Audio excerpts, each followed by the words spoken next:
Yan, good morning mga kalingap. Good morning. Good morning. Kasama natin si Juday at syempre vlogger na siya. Yeah. Promote mo yung channel mo. Pala muna. Supportahan niyo po yung channel ko, Hazel Morales.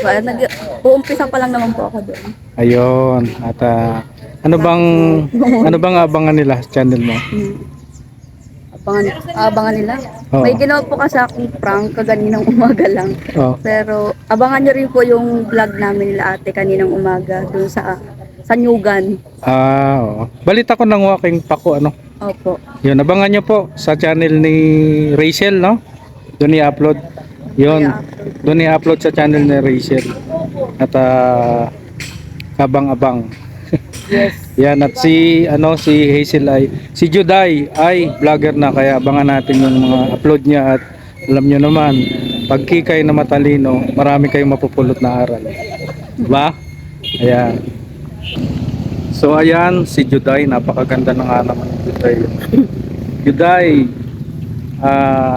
Yes. sabi sa akin nung gustong magpaaral sa'yo, baka daw mapag-isipan mo, kumuha ng law.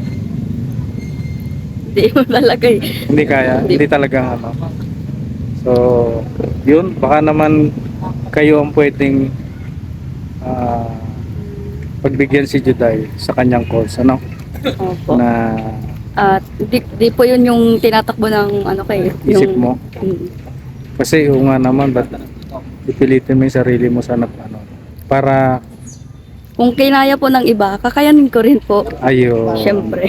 Hindi, bago ang lahat, bibigyan muna kita ng baon. Pumapasok ka na, no? Opo. Actually, bukas po may pasok kami. Ayan. Ayan. Wow. Okay yan, Sige po. Salamat po, Ayan, Pere. pang baon. Kasi, maganda yung grade mo, ano? Maganda? O maganda? Sakto lang. Sakto lang. So, Hindi yun. naman masyadong mataas. Hindi masyado mataas. Hindi rin masyadong mababa. Oh, yun. Just Ang mahalaga, Para po. gagawin at tatapusin. Ano bang abangan nila sa channel mo? Di ko pa po sure kung makakapag-video po ako. Makakapag-vlogs. Busy rin po ay. Kasi po pag senior high school na po baga nabibisi na sa mga research po, ganun. Sa Grade 11 ka? Opo. Ayan. Busy na. Busy. Kahit nga din po si ate, Oh, busy na rin. dami po niyang schedule, lalo na sa nila PD. Oh, ang dami nagsabi na kumuha mo daw si Juday. Anong masasabi mo? Wala naman po. Ha? Wala. Pero ang ganda po ni Judy Ann Santos. Magkamukha nga kayo kasi nagtrabaho ako sa Regal Films noon. Regal Films, Viva.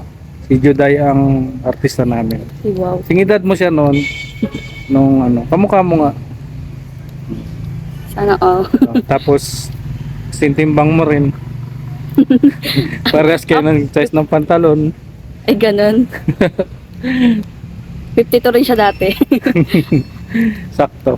Kaya hanapin mo pagka nag-18 ka, Malaraya na Gonzalo.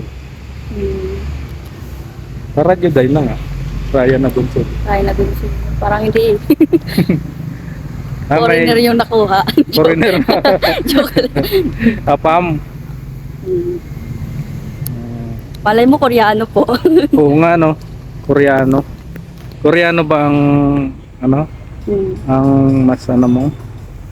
Opo. Mahilig lang sa K-pop. K-pop o Tsaka manood ng K-drama, ganun. mga bata ngayon, no, mahilig sa K-drama. Yung Pati mga hilig. buhok, no, pati mga damit.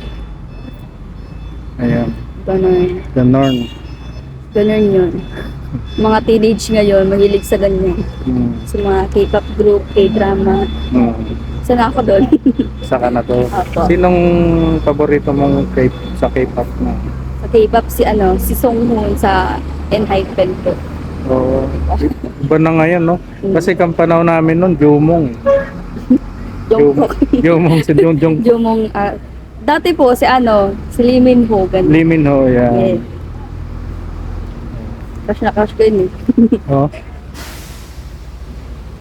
Ano kasi? Men na men, no? Mm. Tikas. Yes. Tikas ang dating. So, nag-enjoy ka ba nung, biyahe ng Davao? Opo, grabe. Ang saya po doon. Lalo na welcome po kaming sobra sa pamilya nila, Kuya Robert. Hmm. Anong hindi mo makakalimutan na experience? Buong Davao po, Buong Davao, memorable. memorable. Pagkain. Unforgettable po yun. Hmm. Kasi first time din po namin magbiyahe. Pagkain. Po, Sa pagkain. sa pagkain, ay lagi po kami doon busog. May nagustuhan kang pagkain doon na wala dito? Ano po, doon ko po kasi unang natikman yung mangustin. Wala pala Hanap-hanap po dito. ko yun. Kaya, nang nag-uwi po ulit si Kuya Roel doon, ano po akong pasalubong ng Ang mangustin. dami nyo ba ganun? Oo nga po. Santol? Ay, Parang mangustin din, di ba? di po. Mas ano ko pa yun. Gusto ko yung Mangustin. Pero hawig sa santol no? Isip-sipin mo rin yung... kaya nga, gaganon din pag Oo. bubuksan. Ano pa, yung... Siyempre yung mga tao doon mabait. Opo, si Nanay Marichu po. Ang bait po mabait. niya. Ano po, halos tatawagin na lang po niya kami kumain. Ganun. Tapos ang uncle naman po sa Uncle Awi, lagi po niya kaming nililibot sa sa mga pasyalan doon. Gamit po yung tricycle niya. Ayan. Pwede mo siyang kumustahin. Kamusta ka na po, Uncle Awi? Yeah. Kayo dyan. Tapos si Ate Angeline, miss ko nakita. Yeah. Oh my God. Balik ka dito. Balik ka dito, Angeline. Saka, so yun. Good luck sa pag-aaral mo. Sana matupad mo, ano. Basta aalalay din ako sa school. Pagpuputiin pa po. Pag may mga project ka, sabihin mo lang. Akong gagawa. Wow. Lahat na ng project pinagawa kay Kuya Ren. So yan. Juday, na-experience mo na ba sa school nyo na may nagsabi sa'yo na napapanood ka nila? Opo, yung mga teacher po. Oh? Tsaka yung iba rin po. Lalo na po yung ano po kami nun break time. Nagpunta po kami sa 7-Eleven ng mga kaibigan ko po. Tapos may lumapit po sa aking dalawang lalaki. Sabi daw po, idol daw po nila ako at napapanood daw po nila ako sa... Tapos kilala rin po nila sa Ate Rachel. So sabi niya, papicture daw po, edi yung po nagpapicture po sa akin. Wow! Di, anong pakiramdam mo pag gano'n? Ang saya po, yung feeling. no? Parang feeling ko, artista ba yan? Kahit ordinaryong tao lang naman din. Yung trato sa'yo ng mga teacher na iba rin. Di naman po, parang ano lang po, normal lang din po. Normal din. Na-amaze lang po sila. Kumbaga, siyempre ikaw ganun din, no? Hindi dapat magbago, wala dapat ipagbago, no? Huwag pong masyadong mataas ang tingin sa sarili. Anong ma-advise mo sa ibang mga baguang vlogger na katulad mo na papasok? Siyempre, gusto ko pong i-advise sa iyo na huwag niyo pong tataasan yung tingin sa sarili niyo. Stay lang po kayo kung ano kayo, tsaka yung pakikitungo niyo po sa kapwa niyo. At siyempre, lagi po kayong pasalamat kay Lord. Yun ang una. At mahalin niyo po yung kapwa niyo, magrespetuhan po. Yun, napakaganda, no? Yun lang po.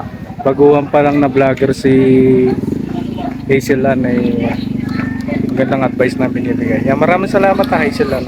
Salamat din po. Salamat. Ayan, bye-bye. So yun mga kalingap at napanlakan ulit tayo ni Hazel Ann, no, ng maiksing interview at vlogger na nga siya. At napakaganda ng advice ni Hazel Ann para sa mga katulad niya, bigyan ako na vlogger. Ayan. Maraming salamat po sa pagsama sa ating maiksing interview kay Hazel Ann Morales. At sana po ay suportahan nyo ang kanyang channel dahil malaking tulong po sa kanya at sa kanyang pamilya, sa kanyang pag-aaral, ang kanyang magiging income sa kanyang channel, ano po, dahil siya ay nag-aaral pa, no, at ang tatay naman niya ay walang trabaho sa ngayon. Ayan. Maraming salamat po. Spread love po. God bless po. Bye-bye.